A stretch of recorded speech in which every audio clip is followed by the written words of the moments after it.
Hello class, Liberty Academy right here with us once again.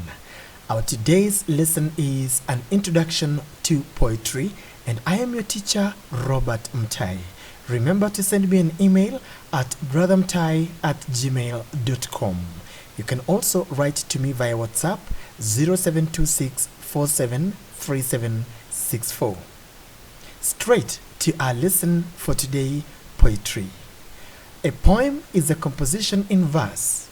It is a creative piece of writing arranged into short lines called verses or stanzas. And here is an example of a creative piece of writing composed in stanzas of verses.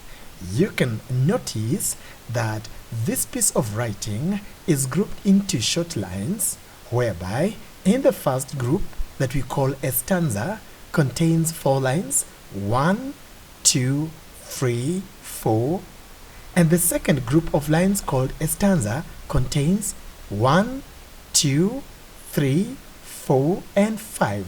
This is how a poem looks like, and therefore a poem is a composition in verse. Next, I'd like us to look at the elements of poetry. I'd like us to look at elements of a poem. And we start by looking at the subject matter. The subject matter is the general idea that is contained in a poem. It is the message that you get after reading a poem.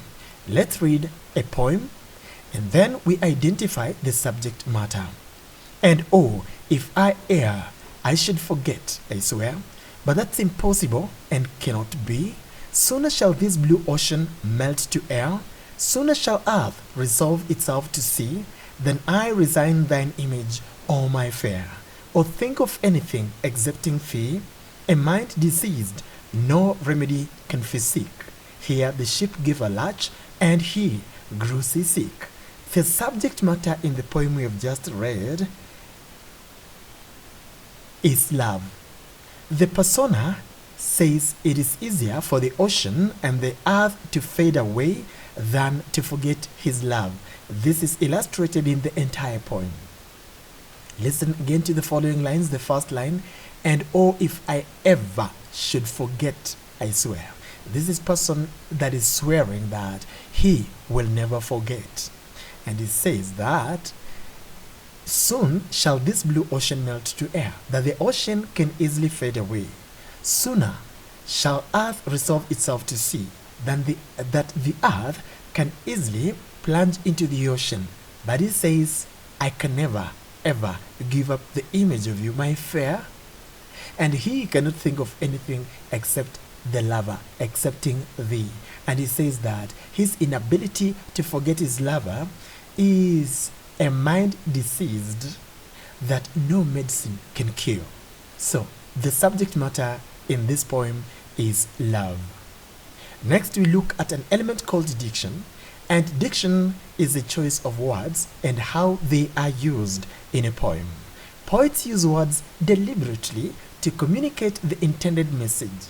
A poem should therefore be read critically, paying attention to meaning and sound patterns of the words used in order to get the meaning in it. Diction is therefore how the message or the meaning is delivered. Some poets can choose an old style of writing called archaic diction. Others can use indirect or ironical, a stinging indirect style called sarcastic, and others can use a comic rendition called satirical diction, and others can just use words the way they are, straightforward, meaning exactly what they say in their poems. The next element is persona. Persona is the voice that is speaking in the poem. There can be one or more voices called personas in a poem. The persona can be a person or a thing. The persona can be obvious, that is easy to identify, or difficult to understand. So, you must read the poem with thinking, that is thoughtfully, in order to understand or identify the persona or the voice that is speaking in a poem. Let's read this poem and try to come up with the persona or the voice in it to understand whether it is a human being, a person, or a thing. And this is a poem written by Uganda's Okot Pitek called The Graceful Giraffe Cannot Become a Monkey, and it is an excerpt from a longer poem called The Song of Lawino. My husband tells me I have no ideas of modern beauty. He says I have stuck to old-fashioned hairstyles. He says I'm stupid and very backward, that my hairstyle makes him sick because I am dirty. It is true I cannot do my hair as white women do. Listen, my father comes from Payira. My mother is a woman of Cork. I am a true Ekoli. I am not a half-caste. I am not a slave girl. My father was not brought home by the spear. My mother was not exchanged for a basket of millet. Ask me what beauty is to Akoli, and I'll tell you. I will show it to you if you give me a chance. You once saw me. You saw my hairstyle, and you admired it, and the boys loved it at the arena. Boys surrounded me and fought for me. My mother taught me Akoli hair fashions, which fits the kind of hair of the Akoli and the occasion. Listen, ostrich plumes differ from chicken's feathers. A monkey's tail is different from that of a giraffe. The crocodile's skin is not like the guinea fowl's, and the hippo is naked and hairless. The hair of the Akoli. The hair of the Akoli is different from that of the Arabs. The Indian's hair resembles the tail of a horse. It is like sisal strings and needs to be cut with scissors. It is black and is different from that of a white woman. A white woman's hair is soft like silk. It is light and brownish like that of a brown monkey and is very different from mine. A black woman's hair is thick and curly. It is true, ringworms sometimes eat up a little girl's hair, and this is terrible.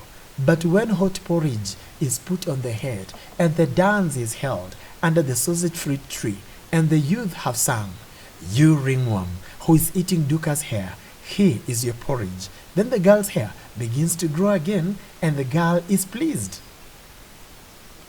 So from the poem we've just read, the persona is a proud Akoli woman. And this is shown in stanza number 4 from lines 2 to 10. It says, my father comes from Payira. My mother is a woman of Cork. I am a true Ekoli. I am not a half-caste. I am not a slave girl. My father was not brought home by the spear. My mother was not exchanged for a basket of millet. So that tells us that the persona is a proud person who is specifically a proud girl, a proud Akoli woman. From the stanza number 1 of the same poem that says, my husband tells me I have no ideas. From this statement of the voice speaking, we can understand this voice called persona as a married woman who is unhappy, because when she says my husband, then we know that only a wife who is a woman can say my husband. Next, let's look at a poem called What Am I? In order to identify a different kind of a persona. Let's read this poem together. I am bigger than the entire earth, more powerful than the sea.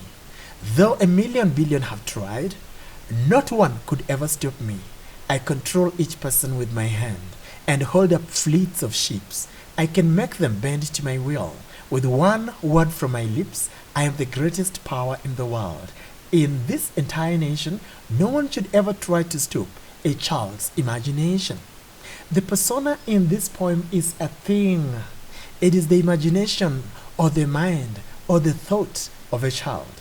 And it is shown in the last line of the poem. It says, no one should ever try to stop the imagination of a child. Whenever you read a poem and you would like to identify the persona, you can look at some clues. And here are a few examples or clues that you can use to identify a persona or the voice that is speaking in a poem. If a poem contains a statement or a line or a phrase that says my child, then you know the persona is a parent, because only a parent can say my child.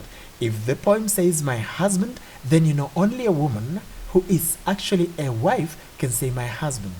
If the poem says when I harvest, then you know only a farmer can harvest. The white men hate us, then only a black or a colored person can condemn white men. These blacks colored annoy us, then only a white person can call others blacks or coloreds. When I grow up, then you know that the person is a child, because only a child, a young person or a youth can say when I grow up. Dear young man, this is an address that can only be made by an elderly person. When I was young, this statement can be stated by an elderly or an old person, remembering the days of his or her youth. In this verse, only a prisoner stays behind bars, and therefore if a poem says in this verse, the persona is a prisoner. Refrain is another element of a poetry, and refrain is also called the chorus. It is the last line of a stanza that is often repeated at the end of each stanza of a poem. Let's look at this poem entitled Grass Will Grow. If you should take my child, give my hand strength to dig his grave. Cover him with earth, Lord, send a little rain, for grass will grow. If my house should burn down, so that the ashes sting the nostrils, making the eyes weep, then Lord, send a little rain, for grass will grow. The refrain is a chorus, and you can easily identify the refrain in this poem. We said the chorus is normally the last line of each stanza that is repeated. You can see in the first stanza we have for grass will grow, the second stanza we have for grass will grow. Refrain, the chorus. Chorus, a last line that is the same in all the stanzas of a poem. The next element is setting. Setting is location or a place where events in a poem take place. And it can be a physical location, for example, like a village. It can be a town, a school. A story can take place in a continent like Africa, America. It can take place at sea, maybe inside a submarine or maybe a ferry. It can also take place inside a plane or in an office. It can also be a mental or imagined setting. For example, if you read a play called Shreds of Tenderness by John Ruganda of Uganda, this is a play comprising 3 characters who are family members. We have Stella and her 2 brothers, Ogie and Wak. The 3 characters are stationed in one location inside a room, a living room, and they only narrate their story through imagination or reference to events that occurred before the time they're talking about.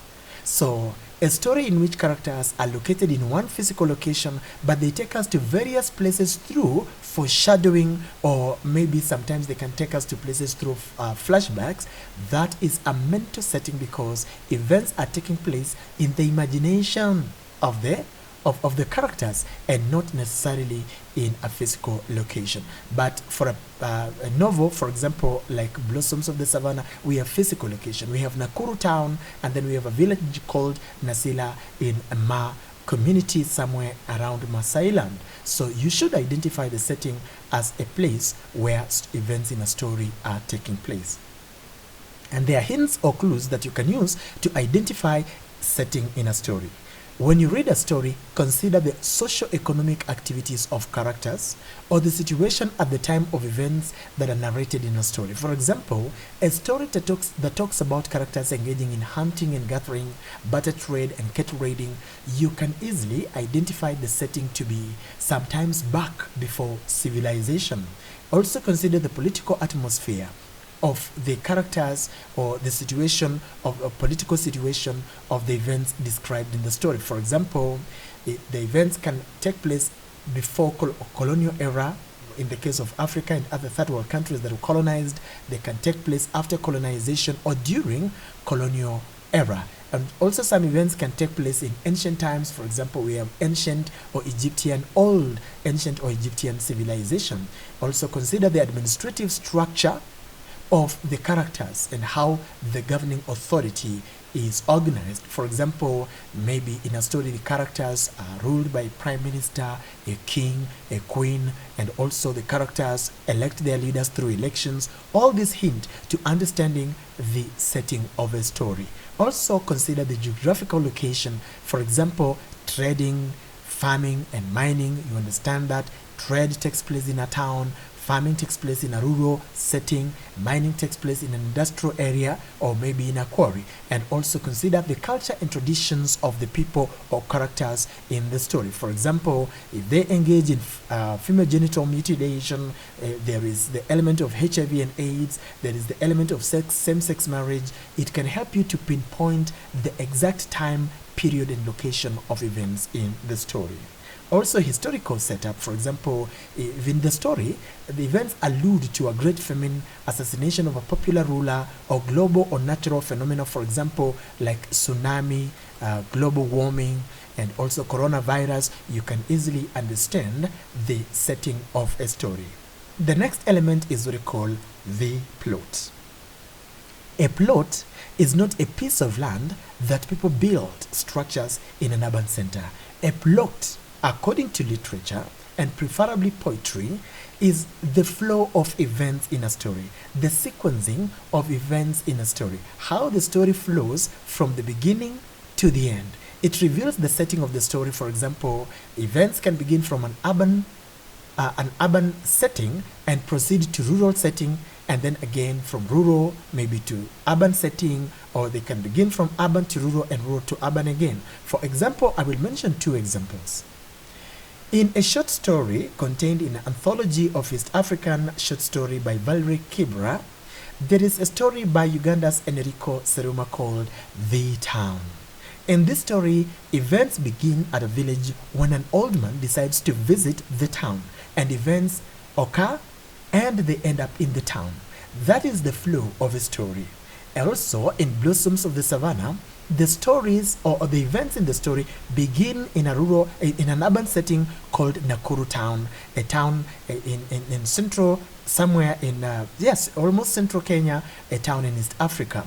And you realize that events begin in an urban center and they proceed to the village in Asila, and later on the story ends up around Egerton University again in an urban setting. So the plot is how events flow in a story. The next element is what we call a theme. A theme is a central idea or the main concern or the main message that is explored in a story. Remember that writers of literature, they reveal themes to make us conscious of society situations or status. Writers of literature don't just do it for business, they do it in order to transform the society. They want to make us aware of the events surrounding us and possible causes of the current situation, and maybe sometimes they suggest the best way forward. So they're trying to create intellectual soldiers who are going to take action after they have become conscious of the ideas called themes that they're bringing out in their stories. So we get the themes by first reading, understanding, and interpreting a literary text. For example, in this poem called Western Civilization by Agostino Neto, sheets of tin nailed to posts, driven in the ground, make up the house. Some rugs complete the intimate landscape. The sun slanting through the cracks welcomes the owner after 12 hours of slave labor. Breaking rock, shifting rock, breaking rock, shifting rock, fair weather, wet weather, breaking rock, shifting rock. Old age comes early. A mat on dark nights is enough when he dies gratefully of hunger. Now, what do you feel after reading this story? Pity for the persona and the characters involved in events narrated in that poem. The theme or the central idea, the main point in this poem is poverty. We have poverty, and this is shown after reading and understanding the following part of the poem. In stanzas 1 to 3, we get the following information. Sheets of tin nailed to posts, driven in the ground, make up the house. You can imagine a house that is made up of tin that is nailed to posts that are driven to the ground. A house of a poor person. Some rags are old torn clothes. Rugs complete the intimate landscapes. That is, the inside of the house is made up of old rugs. And then again, while inside the house, the sun slanting through the cracks welcomes the owner. you realize that when you're inside this kind of a house that belongs to a poor man, the sun outside still penetrates to the inside. And the idea that is brought out in this poem is the theme of poverty. We also have the following idea in this poem: human suffering. Human suffering is illustrated in stanza number 4 and 5 of the same poem. It says, after 12 hours of slave labor, remember, you've been working for 12 hours, and not just working for 12 hours, you have been under torture, punishment, coercement, or coercion, because slaves work under dire and difficult conditions. So there is an element of human suffering in this poem. And then also, listen to the following rhyming words: breaking rock, shifting rock, breaking rock, shifting rock, fair weather, wet weather, breaking rock, shifting rock. When you're breaking a rock, it is a difficult task for 12 hours.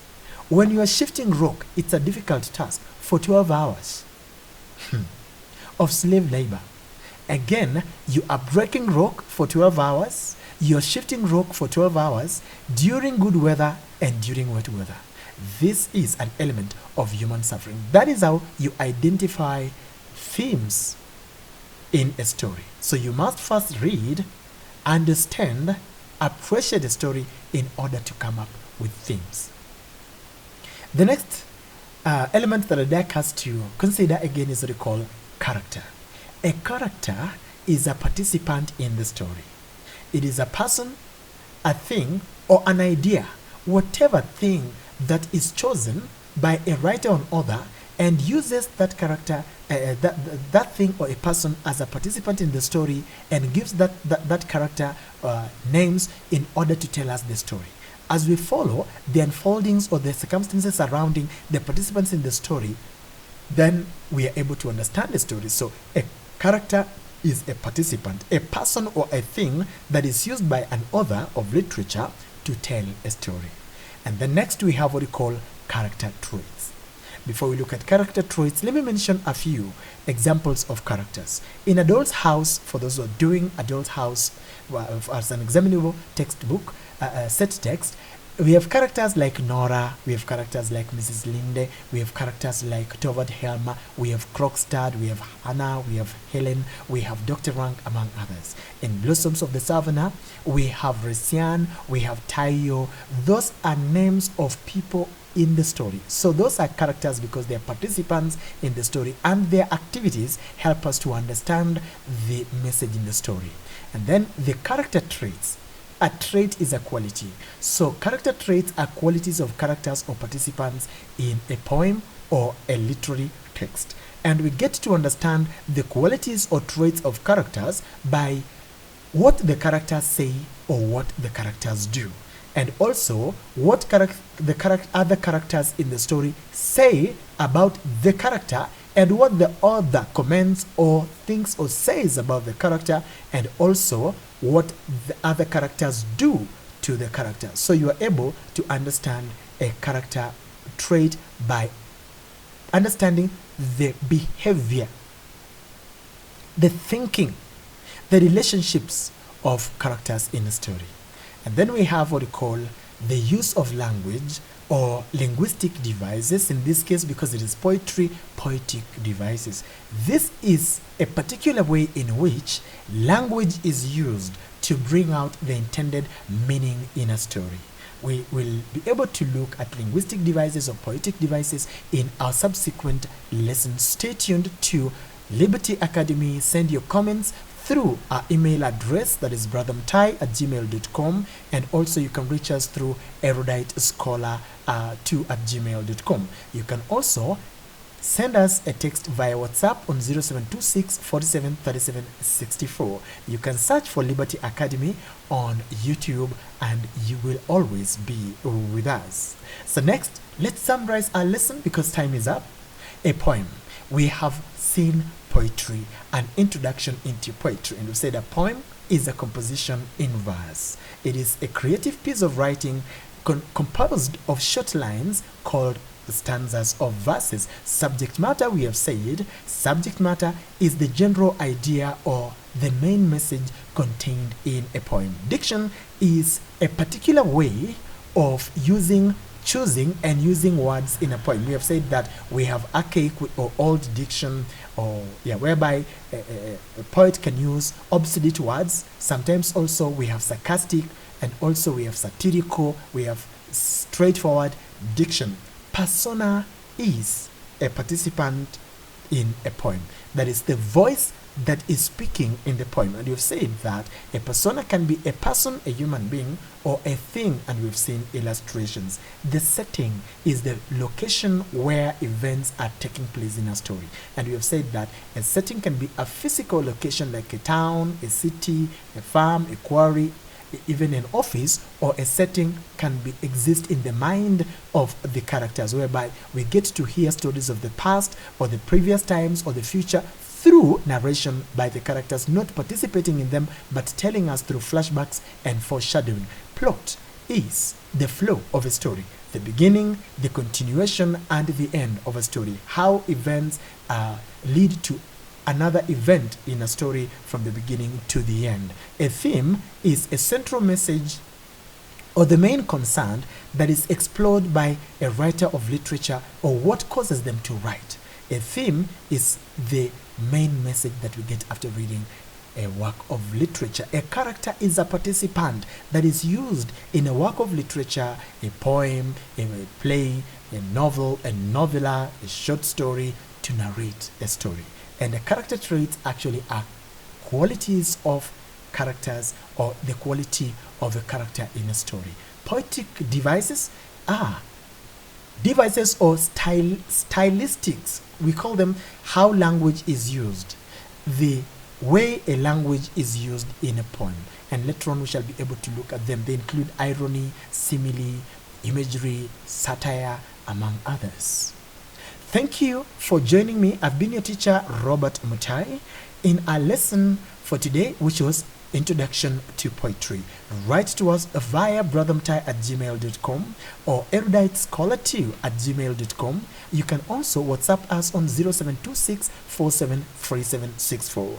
This is Liberty Academy. Until next time, continue liking, subscribing, and watching our videos on YouTube, and above all, continue commenting and praying for us to find better things for our success. God bless you so much.